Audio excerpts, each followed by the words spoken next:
How's it going, guys? Welcome to our Lunch and Learn on getting started with Google, our Intro to Google Lunch and Learn training. I'm really excited to be able to hopefully share a couple of really good tips and tricks of how you guys at your parishes can get started using Google. Now, I'm going to be honest from the get-go. Some of this stuff may sound familiar to some of you, and hopefully you'll get a little bit of something out of today. So I'm not going to claim that I am going to answer every one of your questions, but I want to try and get a couple of them answered as much as we can with the time that we've got. So that being said, I'm going to bring up some stuff on the screen for you guys to check out with me as we go along. Awesome. So I hope you guys are seeing my notes or my slides as we go along. Are you guys seeing that? Nope. Hold on one sec.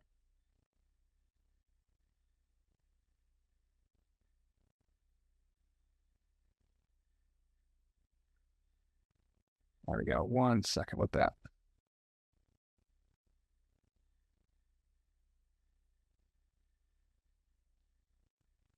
Of course, I'm like the tech guy, and I'm like, I can't do the thing that I'm supposed to do.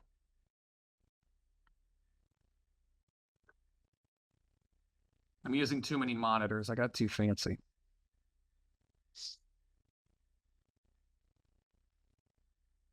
All right.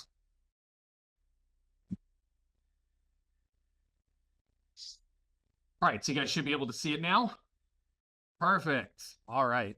Well, welcome to our quick intro to Google. Just for those of you who may be joining us who I haven't had a chance to meet yet, my name is Adam Eichelberger. I am the program coordinator and the secretary of convention here at the Episcopal Diocese of Central New York. And what that means is I kind of do a little bit of everything and all the things here with our diocesan staff. I'm here to answer questions. I'm here to help set up programming in your parishes, from everything to evangelization, youth ministry, how to better utilize technology in your parishes. I also provide support to all of our diocesan staff. So I help out Rachel and our communications team. I help out supporting Kathy Hobart, who is our controller, with things with finance and technology. I help out Sarah, who is our diocesan secretary to the bishop, and as well as the bishop herself, and as well as mainly helping support you guys in parishes. So today we're going to try and take a quick look at what we can do with Google in our parishes to better improve things like communication, scheduling, and sharing files. So today, let's cover the basics of using Gmail, Google Calendar, and Google Drive. Now, some of these things you may already be familiar with. You may already be a Gmail user, so using Gmail or using Google for email isn't totally foreign to you. Maybe you're like me and ADHD runs a little rampant and you have to do a really stellar job at trying to keep yourself organized. So Google Calendar can be a really useful tool for staying on track and staying on target with meeting deadlines and schedules, and Google Drive for using online file sharing. Now, the reason why we like to recommend these tools to parishes is 1, cost, and 2, accessibility. So 1, you can, if you want to, get started with Google products for free by just signing up for a free Gmail account. And to do that, you can just go to gmail.com. You can sign up and start a free Gmail account and start using all of this stuff for free. Now, Christine, I know that you kind of asked a question before we got started about what's best for a parish. And you can, if you want to, go to gmail.com and make like a parish at gmail.com email account. So it could be St. David's Church at gmail.com. You totally have the ability to do that, but there are some downsides to doing that. First of all, Gmail as a product, you notice that when you sign up for Gmail, it doesn't cost us anything to get a Gmail account. And the reason why they do that is everything, all of their revenue and all the money they bring in is generated on advertising. And the way that they do that within Gmail as a product is they actually advertise to you in your inbox. So the reason why it's free is because we, the users, are the way that they make money. Now, if you're willing to put up with that kind of stuff, that's totally fine. Now, the reason why I suggest using what's called Google Workspace, and you're going to see that throughout my slides and when we talk about it today, is Google Workspace is available for free for any nonprofit organization. That includes churches. Now, there are some hoops that you have to jump through. They're not terribly complicated, but you'll need some information on deck, like any documentation of your 501c3 status, your EIN number with the federal government to prove that you're a non-for-profit organization. But if you search for Google Workspace, it'll bring you right up and you can click. And at the bottom, there's a button that says sign up for nonprofits. You can go through that setup process. Usually takes the better part of an hour or so, but you'll get a notification from Google and you'll get access to it for free. For your organization. It allows, there is a cap of users, but I would venture to say that most of our parishes aren't going to need more than 100 users in your organization with Google Workspace. So you've got plenty of storage space. And the other reason why this is really good is with a personal Gmail account, you do have a storage cap on how much stuff you can store in Google Drive. I believe it's something in the neighborhood of like 15 gigabytes. Hold on, we got one more person coming in. Lynn, hi, how are you? You can jump on in and make sure you join us. I may mute you when you come in just to make sure we're not interrupting. So Google Drive and Gmail do have a storage limit for personal accounts, and you can pay to upgrade that, but when it's available for free with a higher storage limit for Google Workspace for nonprofits, that's why we always recommend that. Now, I'm not going to get into all the minutiae of how to sign up for Google Workspace for nonprofits in the time that we have, just because it can take a little bit. But if you want to talk to me about any of this stuff, if you need a little bit of guidance on how to do it for your church, I'd be more than happy to connect with you later to help you kind of get all those T's crossed and all those I's dotted.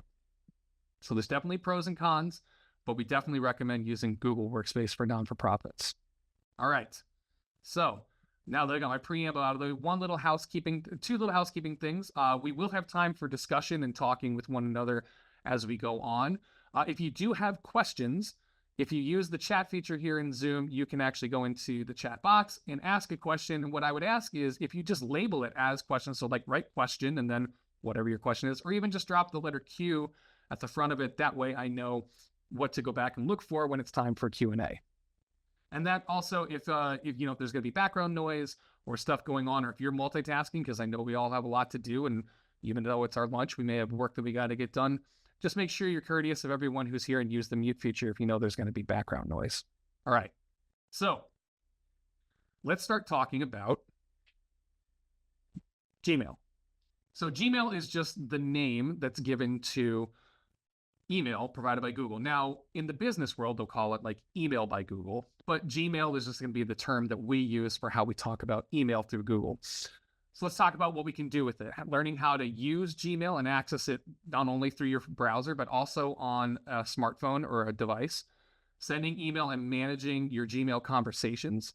The differences between on-premises and cloud. And some of the key features of Gmail.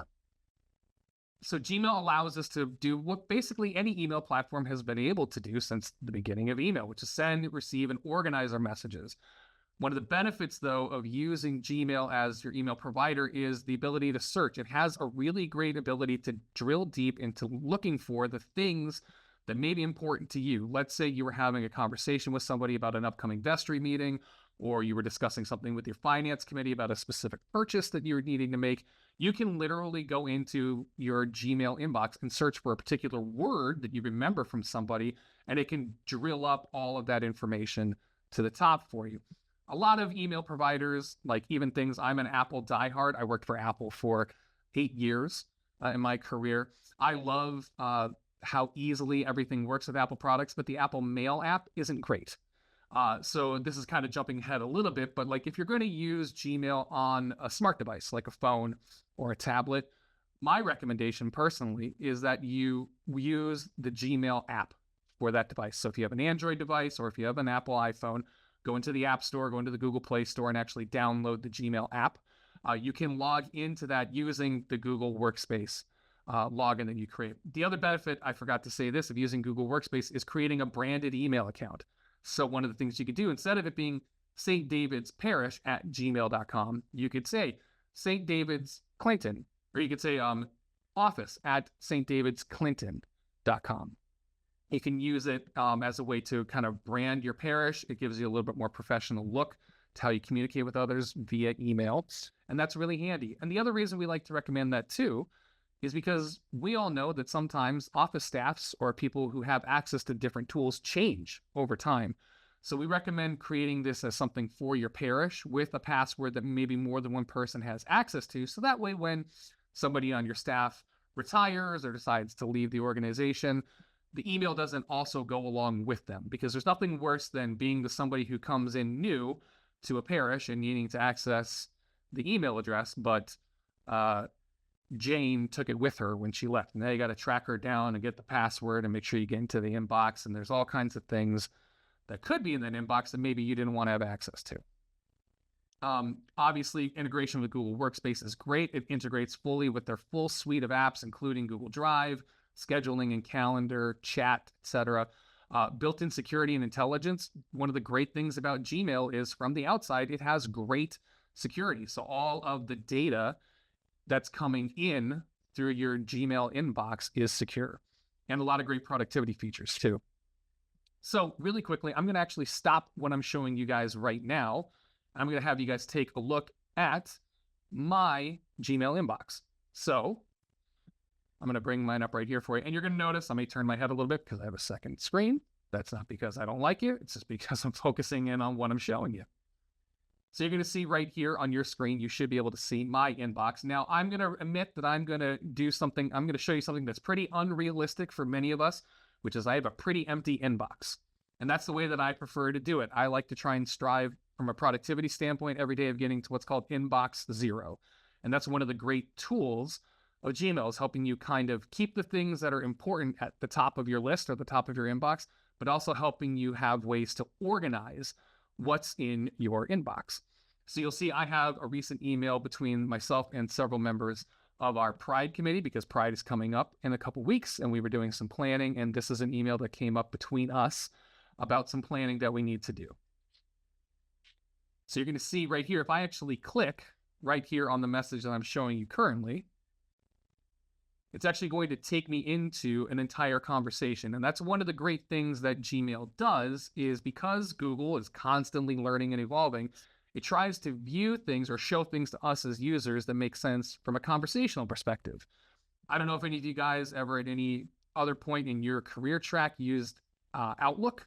Outlook is awful because it's not granular. It's very kind of static, and everything can get really jumbled and disorganized. Same thing with like the Apple Mail app. Again, I love Apple products. I'm an iOS diehard, but using the Gmail app, it's not great for tracking conversations. Great example, the other day, I bought my wife a really nice new e-bike for her birthday and for our anniversary and for just about everything that she's going to be getting a gift for, because e-bikes are expensive.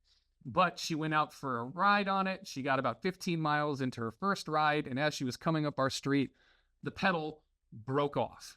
Just broke off her bike altogether, and we kind of freaked out. She was able to get the bike home, but I was communicating back and forth with the vendor, the person who I bought the bike from, and I was doing it all through my personal, my like super personal email account, which I have through Apple Mail, and it was just a mess to try and go back and find things. But here, if you take a look at the conversation we had, like this is from a meeting that we had last night, and some action items. So here, Marion, who is on our Pride committee, was showing me and all of us the Zoom information stuff, and then conversations that related to that. And you can see right here, right underneath her initial email, you can see kind of right here, there's this little 3.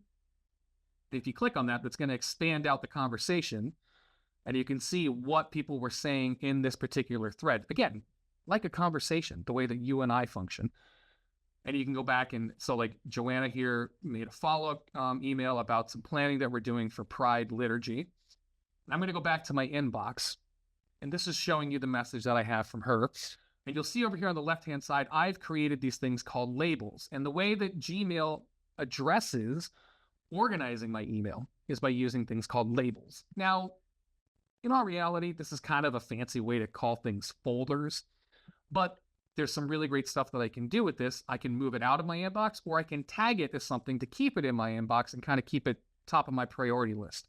So here's this email conversation. I'm going to check it, and this little toolbar is going to pop up when I select that message. I can do things like archive the mail, and Gmail does something a little bit different from a lot of other email providers, which is traditionally when we get a message, when we're done with it, what do? We throw it away, right? We hit the trash button and we put it in our trash. Gmail wants us to think about email a little bit differently and say, maybe this is something you're going to need to come back to later. So we obviously have the ability to trash it and just get rid of it altogether. Gmail will automatically go through your trash and delete things 30 days after you delete them. And it gives you a little notification of that when you do delete things. And if you click on the trash icon in your Gmail account, it's going to say this gets automatically deleted every 30 days. But there's this option called archive. And what archive does is kind of, again, I talked about my ADHD. This is kind of a dangerous proposition for somebody like me, but this is kind of an all-purpose filing drawer. If you just want to archive it and come back to it later, or maybe this isn't something that's meeting a specific topic that you're talking about with other folks, but it's something you do want to come back to, you can hit archive, and it's going to save it in your Gmail, but it's not going to be in your inbox. But for me, I have created these labels over here at the right. Now I want to label this. Oh, you see, I just got an email. We'll talk about that in a second. I want to label this as something that we're working on for Pride. So I can click this labels button right here, and I'm going to go down to my Pride tag, or I can even just type in Pride. And when I hit that, you'll notice I can hit apply, and now I can have a color-coded tab right here so I can see exactly what this conversation is related to. But I know what this is about. I'm comfortable taking it out of my inbox. I'm trying to stay at inbox 0. So instead of just tagging it, I can actually hit move and go back down to my Pride label, and I can move it. Now it's out of my inbox. So now I've addressed it. I've done what I need to do with it. I can tag it for my own purposes, and now it's out of my inbox, which is super easy for me. Now it takes it out of here, and I don't have to worry about it, and it's not cluttering up my inbox. But let's say I needed to go back and find something that I was talking about for Pride. I go into my search bar at the top, type in Pride, and it's going to bring down, you notice, because Gmail learns as we do things. Not only does it know the word Pride, but it knows things like Pride Committee, Pride Meeting, Pride Parade. So it's actually going through my email and looking through things. Now, keep in mind, I'm saying that it's reading my email, but this data is secure. It's not going out to anybody else. This data doesn't get sold to anybody else when it comes to Google Workspace. So I'm going to say Pride Committee. And now anything that I have done about my Pride Committee is going to come up right here in my search. You can also do a really granular version of search, but you're clicking right here in the search bar, there's these little sliders. And I could say, I want to look for something from Marion, and it can bring up my recent contacts. So it sees that I've emailed back and forth with Marion. It's going to say from Marion, and it has the words Pride Committee in it. I can search. And then these are things that Marion has responded to or interacted with that use the words Pride Committee. I know I threw a lot at you right now. So let me take a quick check and see if there's anything you guys asked. Jody, yep, you like it in the inbox too. Nothing wrong with that. And say, James, I see you guys are using an Office account and there are some sub accounts for that. That's perfect. And that's one of the really great things that Google gives you the ability to do. We're not going to get into it today, but in a later session where we talk more about like a deep dive into Gmail, you can do things like set up your inbox. So you could be office@stjamesskinnyatlas.org, right? Let's take that for example. I know that that's not their website, but I'm going to use it as an example. You can actually say office at, and then that's your main inbox. But you can also do office dash admin. And then you can create a separate email address, but that still goes to the same inbox. And that way you can start to filter out the things that don't relate to normal office business and maybe things that just relate to admin business or office dash finance.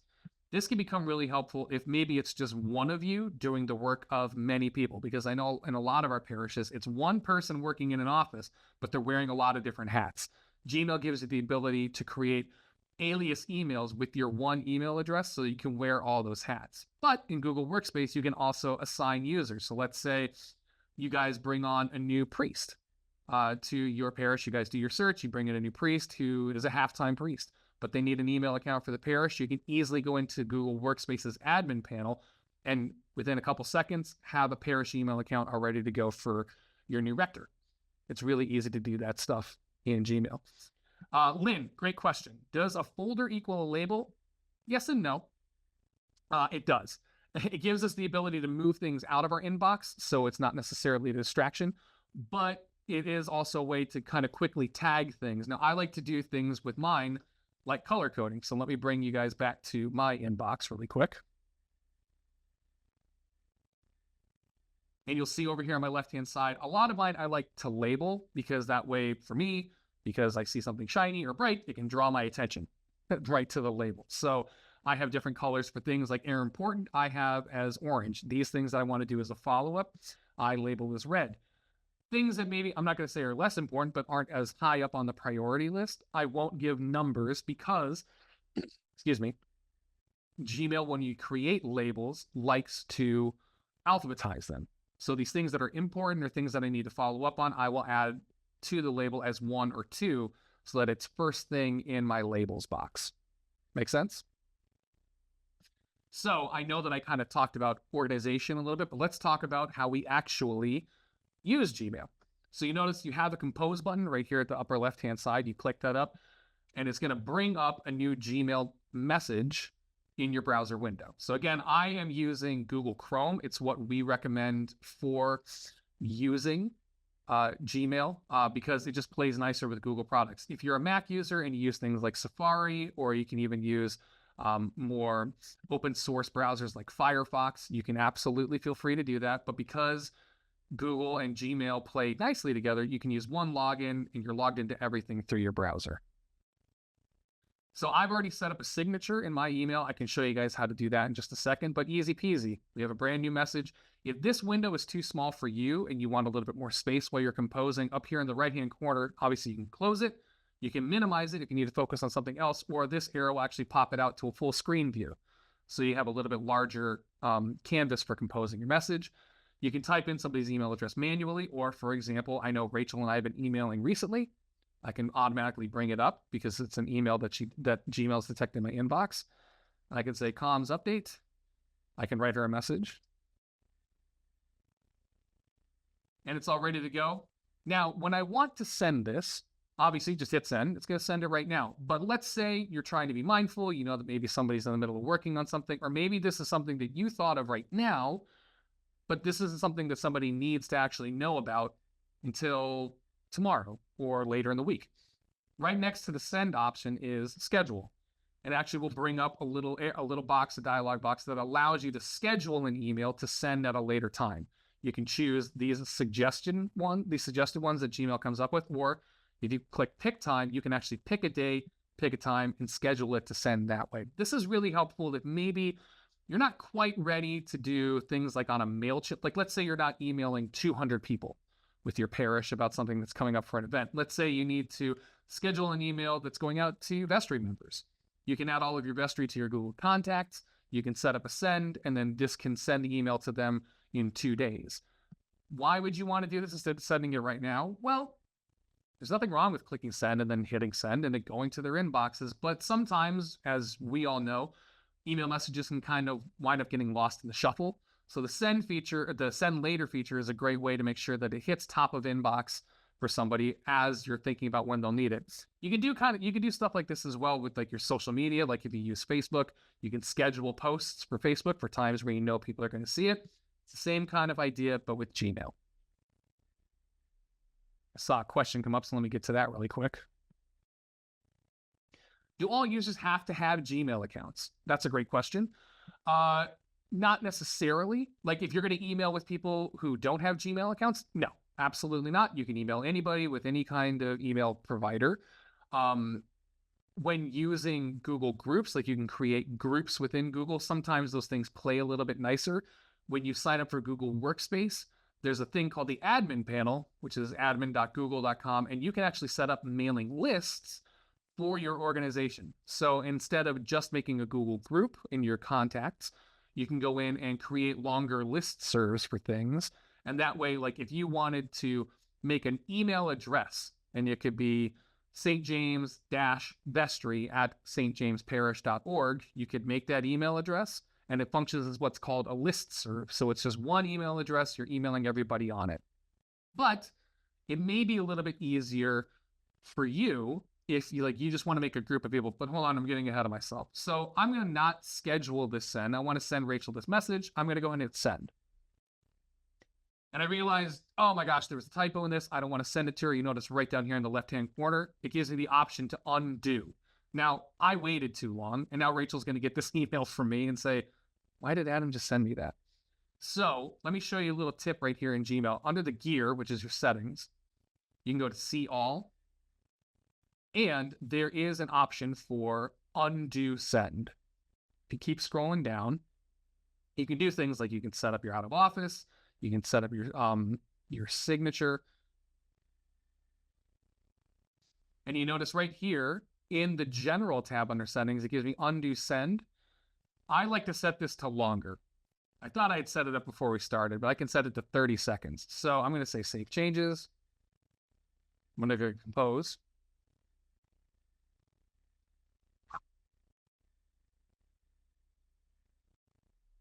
And now when I send this email and I realize there's a typo in it, I didn't mean to send it. If I click undo right here, it's going to bring it right back. So this is super helpful if you noticed or you're like, oh my gosh, I forgot to attach the attachment. How many times we sent an email, we write up the message, we make sure everyone's got all the information, but we didn't attach the PDF, we didn't attach the Word file. Hit undo. You can always make sure to check it. I call this the key fob feature because I, like many of you, maybe you can relate to this, I get out of my car and I lock my car and I walk 20 feet and I think, did I lock my car? And I hit the beep again. This is the same thing, but for your email. Now, if you're writing a message and you realize, I don't really need to send this, you don't have to actually close out of it, check it, and then delete it. There's a delete feature right here at the bottom. You can just discard the draft and it's going to go away. Now, I actually received an email while we were talking. Some guy named Adam emailed me about something, and he mentioned that he really appreciated the slides that I did for my Google Lunch and Learn. Is there any way that I can attach them? Well, sure. We can go through the way that we normally go about things, which is I can hit reply, and at the very bottom, there's an attach feature. I can hit attach, and it's going to look at my computer, and I can take a look at files on a folder, and I can attach them. Or, for me, I created this in Google Drive, and I'm actually just going to hit this Google Drive button right here. I can click on my slides and insert. And it's automatically inserted with Google Drive. Now, you may notice that when you reply, it's going to say, hey, you need to give people permissions.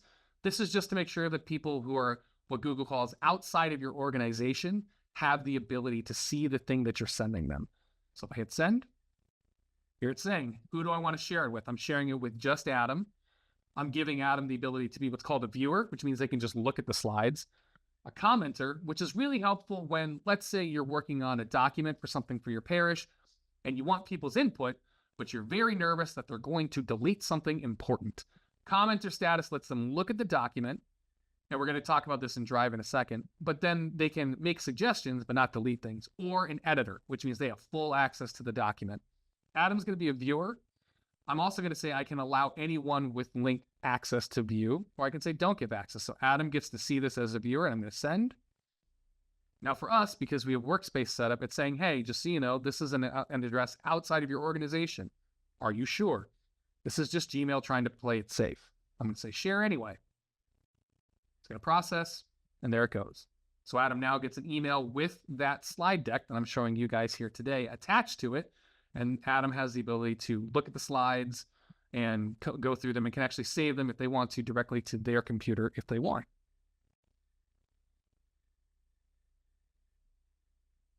I'm going to give us a quick second. Let me go to the chat really quick. It's okay. We got a message from Christine that you guys had to jump off to go take care of something. Totally fine. So now I'm done with this message from me. And you know what? I'm done with it. I don't really need to archive this. I'm going to go ahead and delete. I can delete it. I can also do things in Gmail, like I can mark this as unread. So maybe I'm the type of person who needs to look at something and say, oh, I need to make sure that I remember that. I can mark it as unread, and now it's going to show up as an unread message in my inbox. I can also snooze this, which means I can come back to it later. So it's going to not make it unread, but it's going to remind me later to follow up about this message. I can hit snooze. I could say, remind me later today, tomorrow. I can pick a date and time. I can also add it to a task. And so now I have made a task that I can say, follow up with Adam. And I can set a date and time and details on this task. And now I have it mapped out as something I need to follow up on with Adam about the Google Slides. But this one's done. It doesn't need to go to any of my labels. I'm going to delete it. Oh, by the way, also, if you manage to get on an email list and you want to label things as spam, You can hit spam, and it's going to report it as spam, and it should try and filter these kinds of messages out into your spam folder. Just make sure if this is coming from maybe a parishioner or somebody who you actually want to email with, think twice about using the spam feature, just because you don't want to lose important messages. I'm going to delete it, and now it's in my trash. So I have 30 days to save that if I want to save it. Otherwise, it's going away. I'm going to take a quick pause. If anyone's got a question, you can feel free to put it in the chat, or if you want to ask a quick one, you can ask a quick one right now.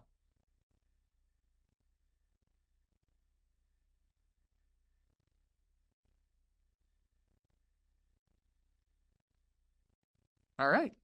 I like it. Let's keep going. Oh, wait. Yes, Christine. There was a question in there. Yeah. We did it right. Do all users have if I have a Gmail account, I've been using Gmail for years. Sure. But like I'm going to be using Google Documents and the calendars and everything. Does everybody that has permissions to edit need to have a Gmail account? Yes and no. I'm sorry that I don't have a better answer for that, but this is actually a great question because I was working with Kathy Hobart, who's our controller, about handling documents related to auditing. So like she's helping some parishes create folders for their audit documentation. And Gmail, in theory, when you're doing stuff in like shared drives, wants people to have Google accounts. Now you should be able to give people access to look at things, even if they don't have a Gmail account. What I mean by that is, let's take the slides that I made for today, for example. I can share it to somebody who doesn't have a Gmail account, and they should be able to look at it, even if they don't have a Gmail account in their browser. But if they wanted to do any work on it, in those cases, and I don't have a better answer, then sometimes Gmail says you got to have one, and sometimes it doesn't care. So it's best if people do use at least a @gmail.com email address. Now, one of the great things about using Workspace is, let's say you don't have a huge staff. Maybe there's 1 or 2 people who are actually paid staff at the parish, but you do have a pretty robust volunteer staff of people who are trying to work with you about the different things you're doing in the parish. Your Google Workspace admin panel can help you set up emails for them. They don't necessarily have to be like a paid staff member to have an email account with Gmail. And you can set it up, send them the information on how to reset their password. And it's really helpful too if, let's say, a staff member or a volunteer decides to leave, you can actually go in and make sure that their email doesn't get deleted. You can reset a password. So maybe somebody who shouldn't have access to the email inbox doesn't have access to it anymore. You have a little bit more granular control with controlling what people can and can't see, especially when they leave the organization. Does that make sense? Awesome. So let's keep on rolling.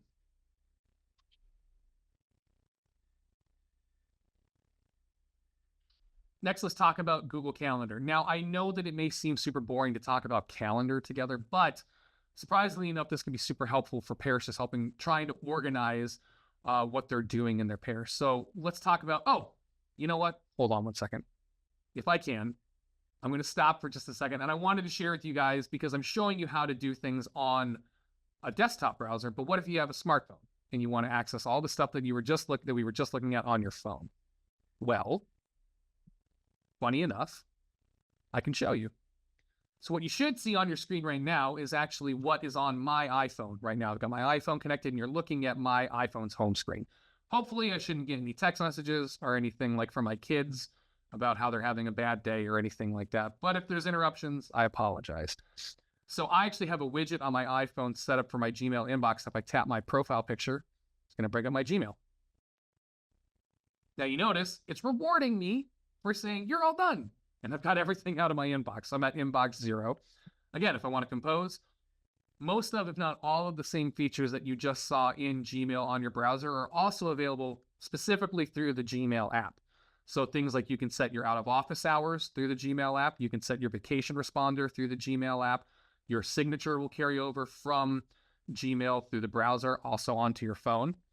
And I can do the same thing. So I can talk to Rachel, bring it up. I can type out my message. I can still attach things like photos. I can attach things like documents. I can attach things from my Google Drive all through here. So I can attach the same slide deck right here through my phone, and I don't have to make a bunch of different stops to do it. I can also schedule a send on my phone as well. So if you're on the go, you're at the coffee shop, you think about something, you write out the message, you can schedule a send right through your phone as well. So it's not like this functionality is just limited to using the desktop browser. But that's why we like to recommend when people use Google's suite of products, they also use the apps for their devices because they play nicest. One of the really cool things too, and this is a kind of an aside, but if you need to for your office, there is a chat feature. So you can actually go through and I can actually start a chat with a coworker. So like, let's say I wanted to talk to Sarah about something. I could touch Sarah's name and I could send her a chat. So it's not me texting her on her phone. It's just like a workplace chat for you and your team.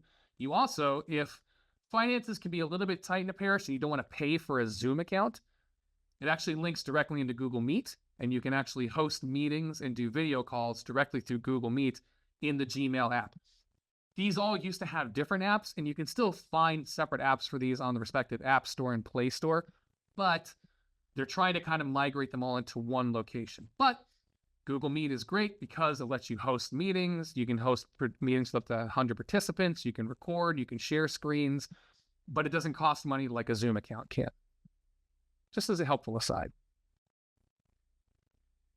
All right. So like I said, let's talk about Google Calendar for just a second. So in Google Calendar, we can schedule meetings, invite guests, create tasks. You can share this calendar out with different people, and you can avoid scheduling conflicts. This becomes really easy, really helpful, especially if a lot of your people in your organization play nicely with Google products. You can send out meeting invitations. You can make sure it's on their calendars. You can send reminders. With a meeting invite, you can actually attach like an agenda or notes. You can easily schedule meetings with things like Zoom links or Google Meet links. So let's take a look at how to use Google Calendar on a browser.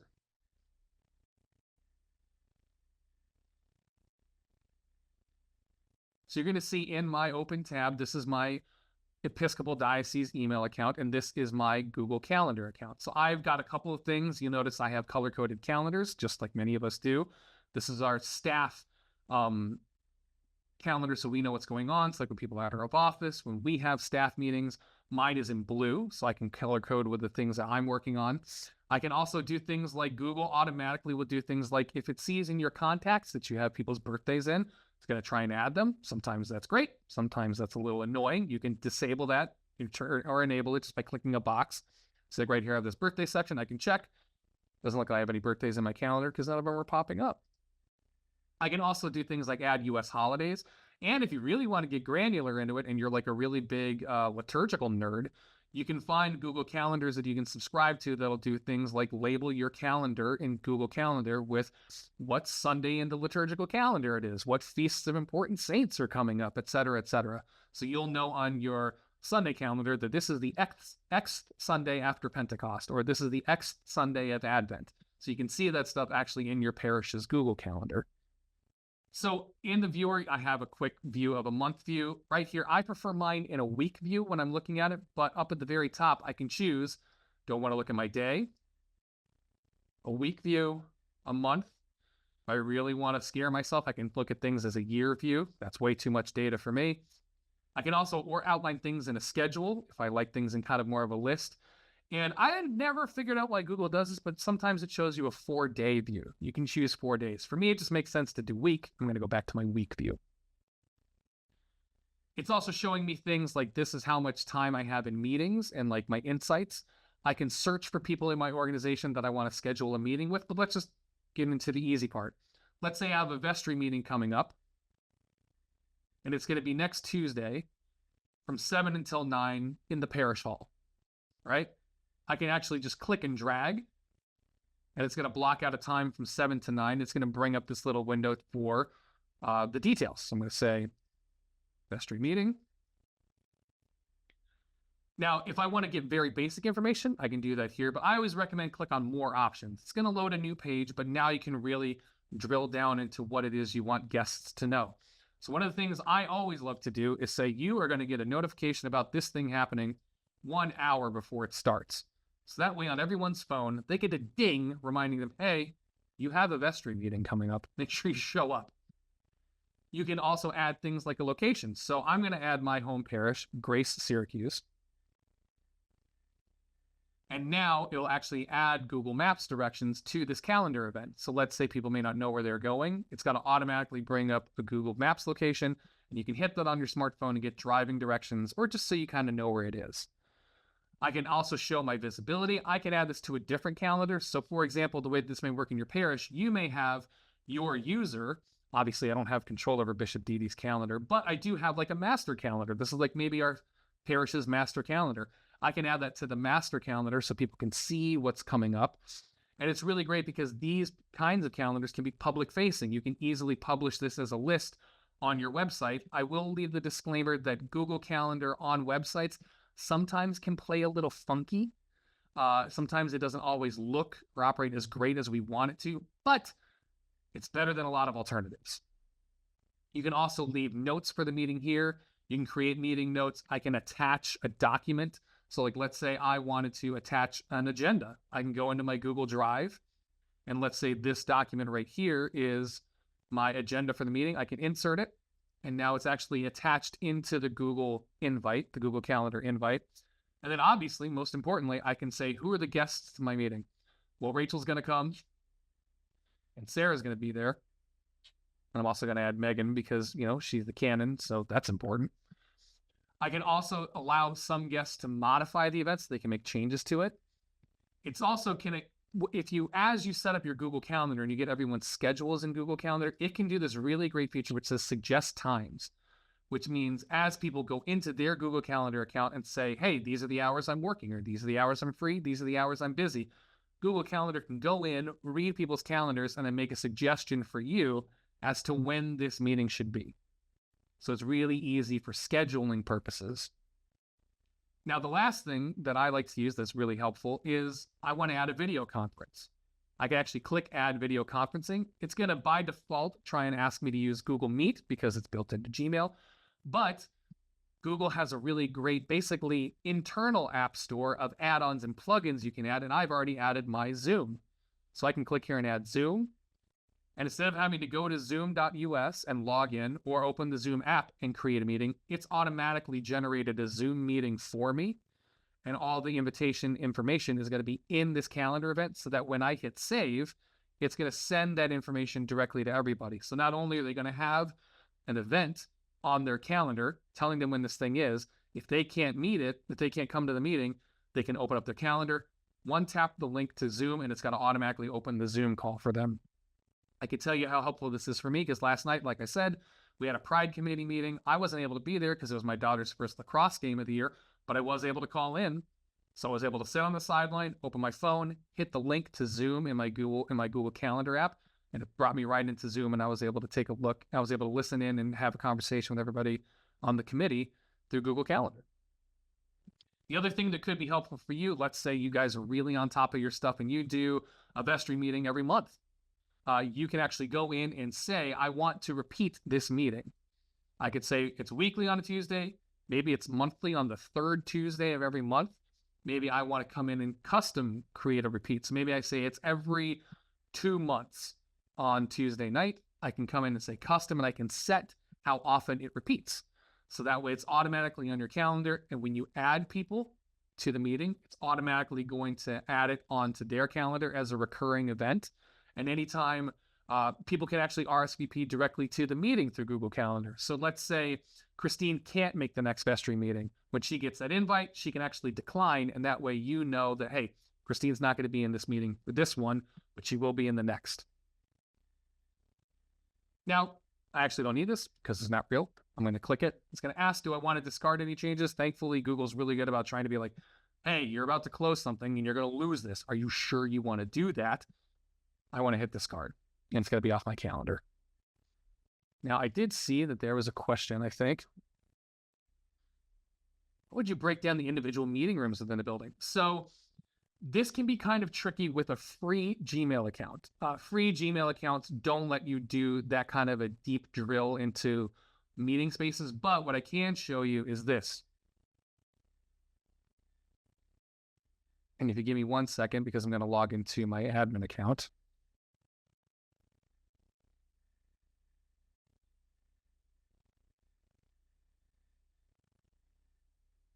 So many passwords. Okay.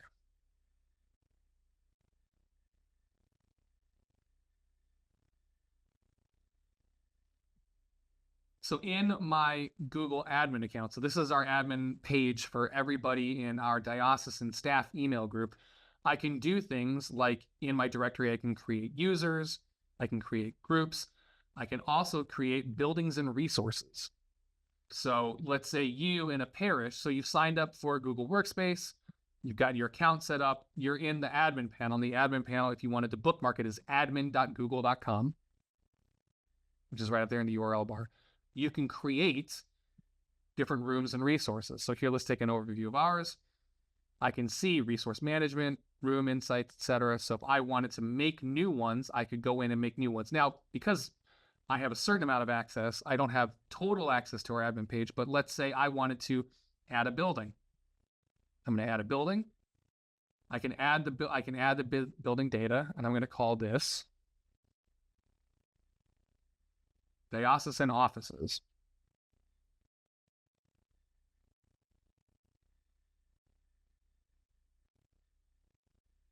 And I can add in all the information. Now, when I add that stuff into my Google resources, when I'm back in Google Calendar and I make that meeting, I can add a location, and then I can actually go in and say not just the location, but I can type in the word diocesan offices, and then that will show it as a room for your meeting. And that way, let's say you have a lot of organizations that are meeting at the same time. Your parish hall space is pretty limited, and you have one meeting room and another meeting room. This way, your creation care group isn't meeting in the same room that your vestry is meeting. When they're scheduling their meeting, they'll see that it's busy, and they know they can't book that room, but then they can book other rooms or see what's available, if that makes sense.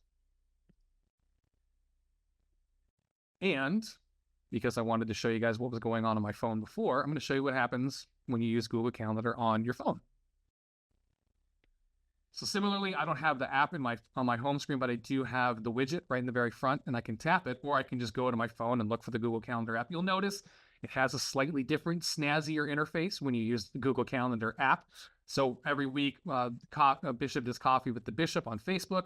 I help set that up every week. So it's got these nifty little pieces of art that kind of go with it. But if I do things like if I come into my Google Calendar app and I say that I'm going to go to an event, and I want to say Pride meeting, and I want to put in a location. You remember I typed in Grace Church before. This is the parish that my family and I go to. If I add that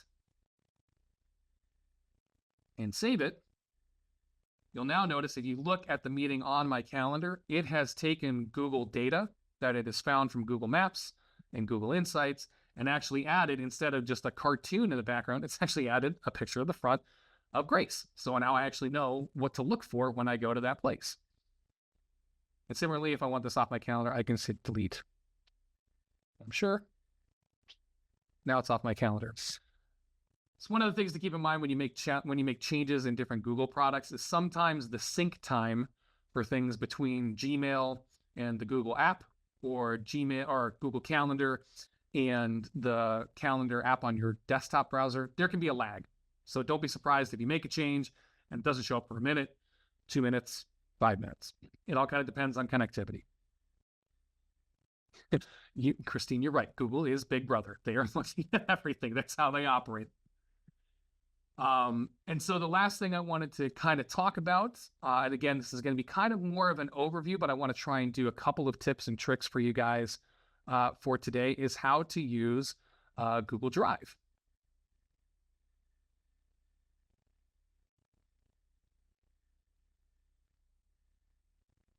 So let's talk about what Google Drive actually is, the file types that you can store in Google Drive, differences between things called My Drive and shared drives, and obviously how to open and use Google Drive.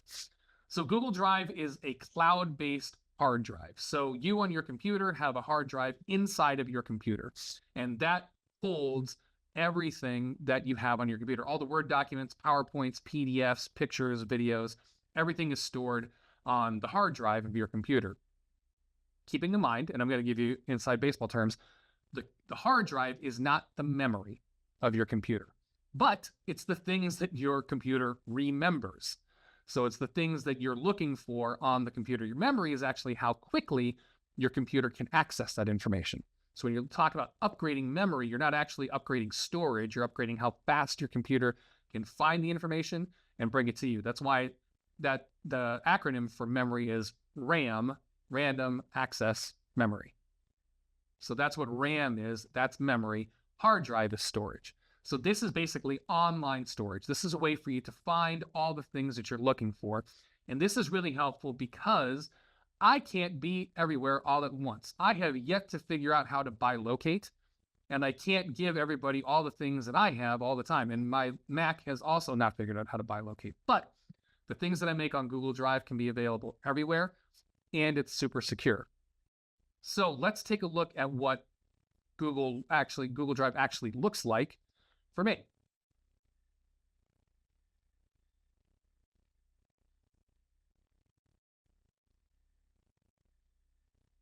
So this is my Google Drive browser, and you will normally, when you open up Google Drive, will come to this Home tab over here at the left-hand side. And this is going to show me, now you notice it is suggesting what you're looking at. What Google does is, like Christine says, it's Big Brother. It looks at everything. It looks at the things that you've recently worked on, projects, documents, etc., and tries to suggest them as what they like to call top of inbox or top of memory so that you can work on those things again. So right now it's showing me suggested files. It can also show me suggested folders. I also have the ability to do a search, and search in Drive is just as powerful as search in Gmail. So I can look for a specific term. So like I'm working on a Dungeons and Dragons ministry. So I'm going to type dungeons. And any documents or anything that I've been working on that involves Dungeons and Dragons, or specifically uses that term dragons, or dungeons, excuse me, is going to show up in the Drive search that I just did. So it's a really easy way for me to quickly go back and find something I may have been working on. I also have an activity tab. This one is specifically saying, what have you done recently? Or what are things that have happened recently in Google Drive? Workspaces, I'm going to be totally honest. I don't get workspaces in Google Drive. They list it as get back to files you're currently working on. So you can pick a right or left. That's what Google Drive already does. So when you finally get into Google Drive, feel free to ignore workspaces. I don't use them as much as most people do. I find it superfluous. So you have two different organizations of Drive on your computer. There's My Drive, which are the things that I specifically have worked on and created, and then our shared drive. And this is a whole bunch of folders that we as an organization use. So this may be you're working on a slideshow for a presentation that you are doing as part of your parish's creation care team. That would be a My Drive thing. A summary of a financial report that needs to go out to the entire team at your parish, that should be in shared drive. So we have this whole shared drive list. I can create folders in my shared drive, and that way everybody sees that stuff instantly. Anything I create in those folders automatically goes out to my team instantly. But My Drive, it's just for me, and then I choose how that gets shared out with people. My Drive is for me. I get to say who gets to see that stuff. Shared Drive, everybody in my organization gets to see. I can also open specific things in my shared drive up to people who are not part of my organization. So let's say there is somebody who isn't a diocesan staff member, but I want them to look at a project like a worship aid that Rachel and I are working up for Pride. I can actually show them that and give them access to comment, review, or even edit if I want to. I can recently see what was shared with me. So if there's documents that somebody else was working on that they want me to see, I can quickly access them there. Recent, again, is things that I've been working on recently. This is my favorite feature because I need this for my brain. This is Starred. And in Starred is a way for you to save the things that you're going to use all the time. Let's say you've come up with a template for a report from a vestry meeting that you want to use. You can save that template under Starred, come into it, make a copy of it, and create a document based off of it. Let's say, like I'm doing my work with getting started with Google for the diocese. I have a folder with all this stuff under Starred. This is not something for everybody to see, but I have a list of important passwords that I need to find. And now I have this Starred, but I also have it password protected so people can't just go in and look at it. I have all of this stuff right here at my fingertips under Starred because this is important documentation for me. It does, very rarely will this happen, but sometimes documents, folders can get shared to you, and Google may label it as spam because they think it's coming from a malicious sender.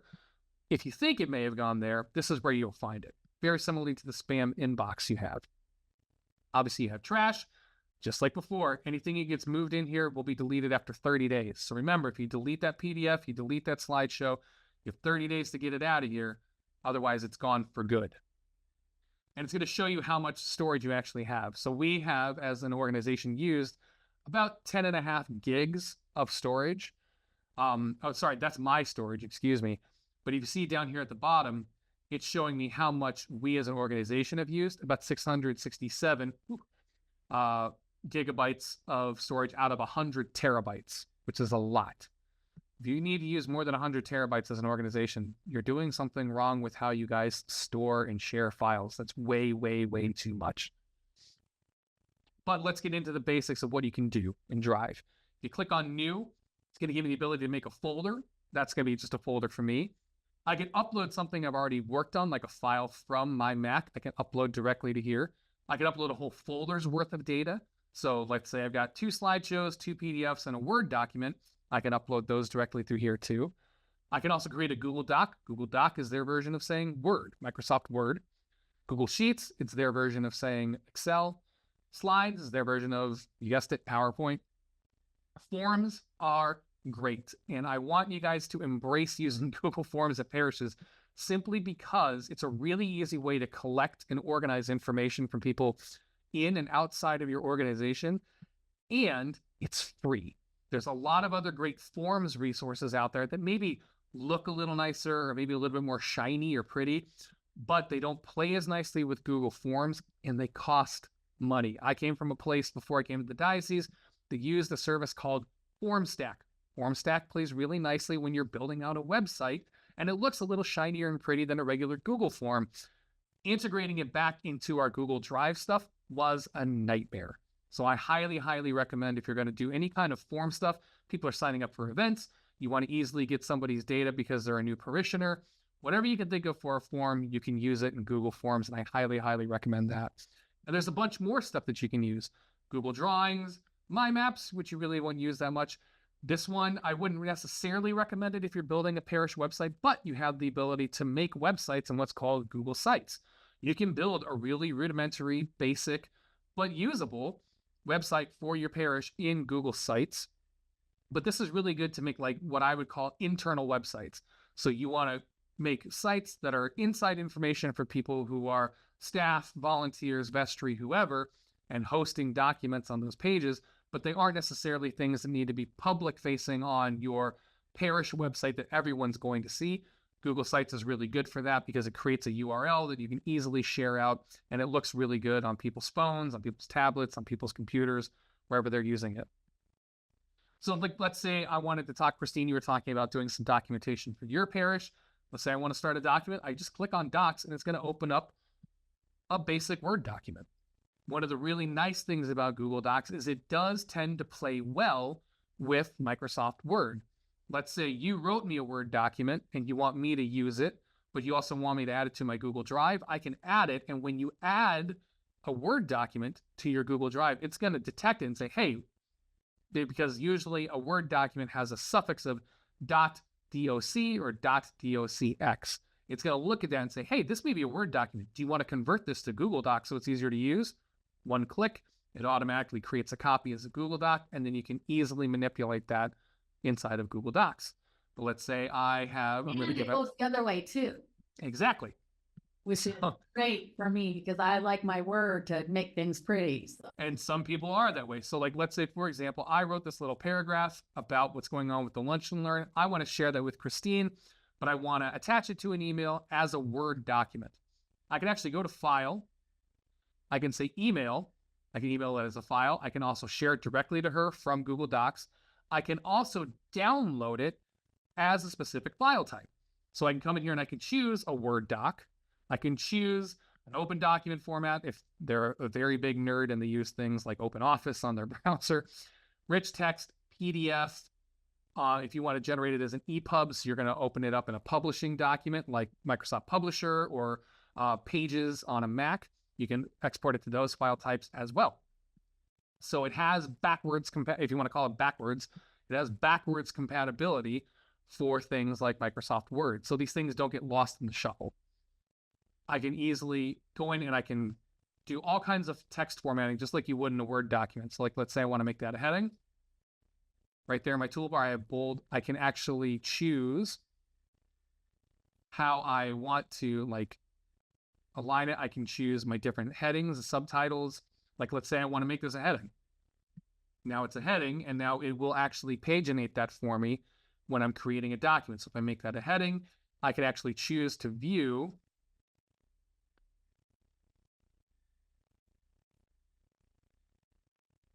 I can actually like say I want to look at all of my pages and things like that, and it's going to bring it up so I can see where all my pages are in my document. It's also really nice because I can say I'm viewing in an editing mode. I can view it in what's called suggestion mode. So now I'm working this document, and I'm going to highlight that and say, this is great. Instead of saying perfect for, I'm saying this is great for. And now it has automatically generated a note or a comment in the document. So when you're working with other people on this, you went through the process of actually writing this text. They're proofing it for you and they're making a suggestion. Now, because they're a commenter, they can't actually delete stuff out of your document. So when they do that, I can actually say, you know what? Adam did have a really good idea. It should be, this is great. I can approve it, I can reject it, and I can even add a note to it. So I can say,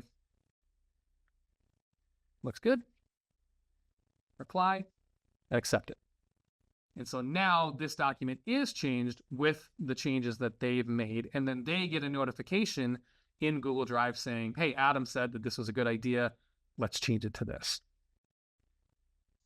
Now, I will say this, it's not without its drawbacks. Because this is all web-based and it's not as established and robust as something like Microsoft Word, some things do play a little funky. Let me show you what I mean. I'm working on more of a multimedia document, so it's not only just text, but images, and I want to insert an image. I have some in my Google Drive, so I want to use our diocesan logo right here, and I'm going to click it. I'm going to insert.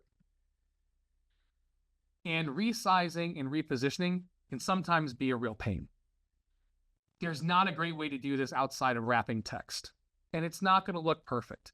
If you really need to get into the nitty-gritty of doing this kind of work to make sure it looks just right, I'd recommend using more of a graphic design or a layout tool like Publisher, or maybe even doing things in Canva where we can do a little bit more of a drill down. On Apple, there's an app called Pages, which is not just like a Word alternative, but it can do a lot of like publishing stuff. Microsoft Publisher, things like that are going to be a lot better for doing more graphical layout and design stuff. But it's available and it's there for you to be able to use.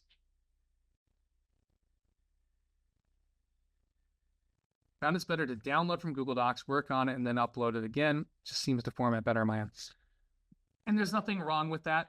For me personally, I don't like going through all those steps. So a lot of times I will just kind of tough it out. I know that that's not great, but sometimes I just got to kind of tough it out in Google Docs. But if that's what works best for you, absolutely. Drafting Word would be much, yeah. So, I mean, hey, however you got to get it done, you got to get it done. I'm going to say things like Google Docs isn't always a great, like if you are a parish who's really kind of into how you design your bulletin for Sundays, I'm not going to recommend Google Docs if you're doing more than just text. Or if you have like maybe just a masthead image that's like a picture of the front of your parish with your name that you can leave at the top of the document, you're probably fine. When it comes to things like pagination, creating booklets and stuff like that, Google Docs isn't great. And I'm just being transparent with you. I can't give you a perfect catch-all for everything you're doing. Lynn, I think you're relating to my stress on this. So designing that in an alternative app is a great idea. But one of the things I like to do is when we do a bulletin design, I'll edit it in Publisher. I'll even cheat and do like a lot of the more advanced stuff in Canva. There's nothing wrong with Canva, people. I will download it as a high quality PDF, and then I am adding that back to Google Drive as a link So that way people on the website can easily go and find the PDF of that week's worship bulletin. Let's say there was a prayer that was in there, or maybe there was an intention for somebody in the cycle of prayer that they want to be able to go back and find. They can go back and hit that link, and it's going to open it up as a really easy PDF for them to view in Google Drive.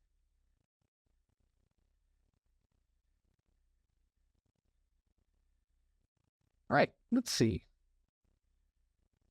Exactly what I'm referring to. No problem. Now, let's see. I know we went a little bit over our time, and that's okay, because sometimes time flies when you're having fun. Does anybody have any questions that they'd like to ask? If you want, you can type it in the chat, or if you want to ask and you want to just talk like humans do, please feel free to hit raise hand on Zoom and we can talk like humans. I missed the early version. You talked about free versus, I presume, a paid subscription. So for a church organization, do you recommend going to the paid level, or is free okay? That's a great question. And I'm going to go back. Christine kind of asked this, or I can't remember if it was Christine, but somebody asked a similar question. If it's maybe just one person in an office, I'm not going to say don't go for a free Gmail account, but there are definite benefits of using what's called Google for Nonprofits. And let me kind of, what I'll do, and we got enough time. I can show this. Can I ask a question? Absolutely. While I'm bringing that up, You can upgrade, because you can upgrade. I looked all this stuff up. and I'm going to sign up after this and then come to your next ones in case I'm missing stuff. But yeah, it says in the nonprofits, you can upgrade to the 2 terabyte one. What's the difference? Like I just want to make sure that I can use the different committees to do different things. Yeah. So when you sign up for this, so if you go to google.com/nonprofits, it's going to kind of give you their very beautiful website talking about what it is that you can do. You shouldn't, when you request a Google for Non-for-Profits account, you shouldn't need to upgrade. So let me kind of show you what it is that they offer. Yes. Oh gosh, I forgot. You're going to make me jump to all the hoops. 1 second. You want me to? No. Hold on 1 second. Because they have a $3 option, which is still cheaper than the business one. Right. Now, you should get the ability to sign up without having to pay anything with your non-for-profit status. But they have an upgrade to the 2 terabyte. So the diocese is using the free one, right? Right. Okay, then that's good to know. That means that I'll be fine. Yeah. So you're going to log in. If you have a Google account already, it's going to ask you to log in with it. If you don't, you can log in. You can set up a Google account that's a free one, or you can just use an email address, and it's going to ask you for all the information that you need. One of the really great things that you can. Okay, so let's look at eligibility. As long as you are a non-for-profit account, these are the people who can't do it. So you can't be a government entity or organization. You can't be a hospital or healthcare organization, and you can't be a school, academic institution, or university. So I know that we don't really have a ton of schools in the diocese, but school organizations don't fall under this umbrella. There's a separate way to sign up for Google for Education. And if you Google for Education, that is their sign up process. But it's going to tell you exactly what you need. So you need to request the account. It'll verify it for you. And then they'll let you know by email.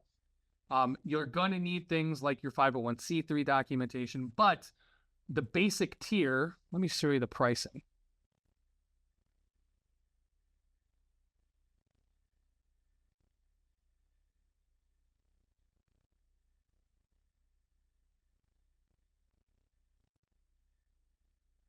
This basic one, I hope you guys are seeing what I'm seeing right now. This one, Google Workspace for Non-for-Profit, $0 a month per user. This is what most parishes will need. This is what you're looking for as a parish. And that's what you're using as a diocesan. Right. Okay, then that means we have plenty of space. Yes. So this is 100 terabytes shared across all users. So if you feel like you guys are going to use more than 100, like let's say you've got massive video libraries that you're uploading. Oh, no. You may exceed that. But what you're seeing right here for business, so this is showing you, it's comparing it to business-based accounts. So this is saying each user on your business account is 2 terabytes per user. Oh dear God. You're not going to need that. So Well, this one, you need it though. eh? Stop. I'm gonna stop. I'm gonna mute myself. No. I'm There, like- they- With memory. yeah. So yeah, this I would recommend by and large. Nobody is going to need the business standard version, Perfect. if only because it costs money. This Google Workspace for nonprofits is exactly what you're going to need. Now, you can get started, or if you already have something like a parish, quote, Gmail account, you can start with that. And then you can use that to sign up for your Google for Non-for-Profits account. Sometimes these things can get hairy, especially like I talked about earlier, when people leave organizations and passwords and all that kind of stuff can get kind of mucked up.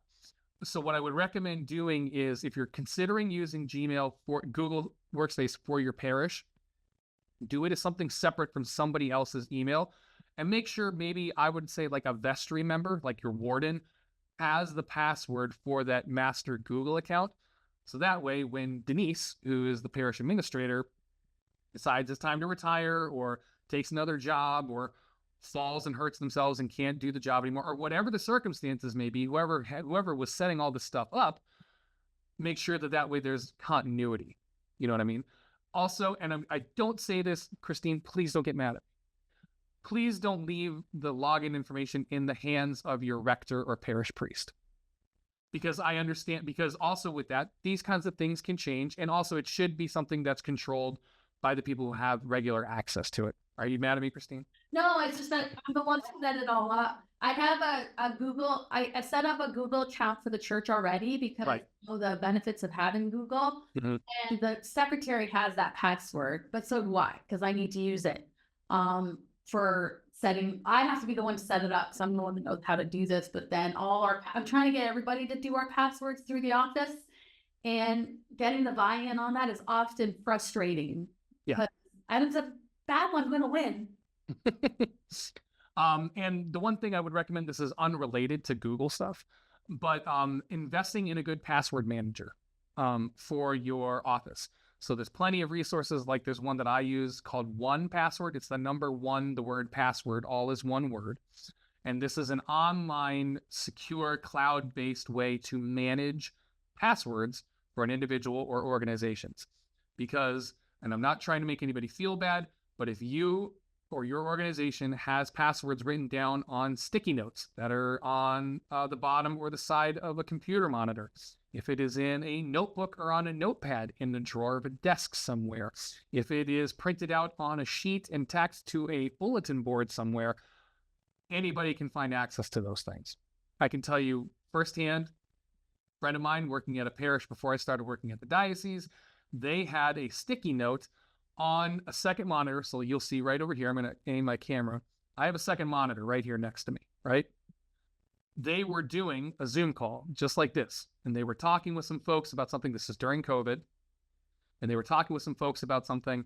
And in the Zoom call, somebody saw their Google account login information on the sticky note. And somebody was on the Google call. They took a screenshot, they flipped it, and they logged into their Google account and had access to everything for that parish. Did things like took down their parish website, got into their parish's Amazon account, all that kind of stuff. So a password manager, while Google doesn't necessarily have the best of ones, there is stuff that's baked into Google Chrome, but finding a password manager app for your parish is really great. The really nice thing about them too is they will do password suggestions and make passwords for you. That will be complicated and they'll look like gobbledygook. And that's a good thing, because when we use passwords that use the name of our parish or the name of our town or something that's recognizable to us, it's really easy for people with malicious intent to guess passwords. And there's things like, what's it called? Not civil engineering. What's the word called I'm looking for? I'm having a moment. Where people can actually go in, social engineering, excuse me. They can use what's called social engineering. I don't know if you've ever been on Facebook and somebody has said something like, name your favorite, what's the band that you loved in high school? And you go in and you say, I love Tom Petty. Now that person can look at your Facebook account and look at the fact that you said Tom Petty and use that as a way to break a security question for an email that's linked to you. Or let us know, or like, tell us about when you graduated high school and what year. Nobody's doing that to be nice. They're trying to farm our data to break into our accounts. So find a password manager app for your parish, utilize it, make sure people have the master password, at least 2 people. It's kind of like having the nuclear codes. If somebody's going to launch a missile from a submarine, 2 people have to have the key and be able to turn it at the same time. Same thing with parish emails and passwords. Anybody else got questions for me? Awesome. So just so you guys are aware, I want to really like to say thanks so much for coming and hanging out with me today. I really enjoyed being able to see you guys and talk with you and answer your questions. That's all my information up there on the screen. If you have any questions about stuff, please feel free to reach out to me. I'm going to give the caveat that I'm not necessarily parish IT support, but if you've got questions that you need answers on, I can hopefully try and answer them pretty quickly. I'm going to plug it because we started doing it the last couple of weeks, and Jody will attest that it's actually pretty useful. You have a quick question about something that's going on in your parish that you'd like to ask us about, check us out during what we call open office hour. It's every Thursday from 10 until 11 on Zoom. There's a link on the website. There's a link on our social media. You can jump in. Even if you just want to talk and say hi about what's going on in your parish, or if you just need somebody to vent to for 30 seconds, don't worry, we don't record the meeting, so no one's going to know what you said. But let's say you have a quick question about something Gmail related and you wanted to ask me. One of the great things, you can jump into our open office hour. You can ask the question. The brain trust of all of us who are office staff will try and answer your question. If you need a little bit more attention, we just do a Zoom breakout room where we can go and talk about what it is that you need help with and focus in on that. I also try and make myself as accessible as possible, so you can feel free to shoot me an email. I can respond and find time on my calendar. I can show you how to do that on a Google Calendar, and we can actually make time to talk about this stuff together. Like I said, we're going to be doing more in-depth training on how to do really kind of niche or really interesting stuff with Gmail, Google Calendar, Google Drive, etc. So please be on the lookout for that. And please let people know if they weren't able to join us here today that this training is going to be available to them after we record. I'm going to record it. I'm going to go back and edit it and make sure that people can see it. So, yeah, maybe. Office hours from up here. I've gone to at least 3 weeks, and thank you, Jody. Yeah, so please make sure you stop by to office hours if you got office hour if you have a question. Now we say office hour, but if it goes over by 5-10 minutes, we're not going to be nitpicky about that. Does anybody else have any last minute questions that they wanted to ask before we wrap up? Christine, what do you got? Oh, you're saying no. Okay, I thought it looked like a raised hand. Awesome. Well, guys, thank you so much. It was a pleasure hanging out with you. I know we ran a little long, but I think we got some good stuff tackled, and hopefully I'll see you guys again soon. Thanks so much, you guys. Have a great day.